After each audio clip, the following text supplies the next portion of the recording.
পৃথিবীতে মানুষের জীবনের সময় বোধহয় খুবই কম।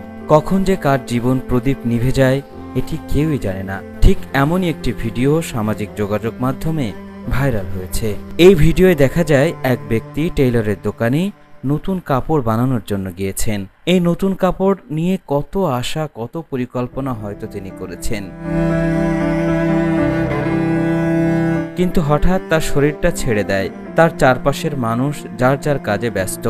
ওই ব্যক্তি কাউকে কোনো কথা বলার সুযোগই পেলেন না। নতুন কাপড় বানানোর আগেই সবার সামনেই নীরবেই জীবন প্রদীপ নিভে গেল তার। এই ভিডিওটি দেখে সামাজিক যোগাযোগ মাধ্যমে নেটিজেনদের জীবন নিয়ে নানা মন্তব্য করতে দেখা গেছে। জীবন হয়তো এমনই হয়, দম ফুরাইলেই সব শেষ।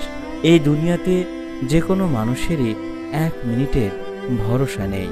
সেই সত্যটি বারবার এই ভিডিওতে জানান দিচ্ছে।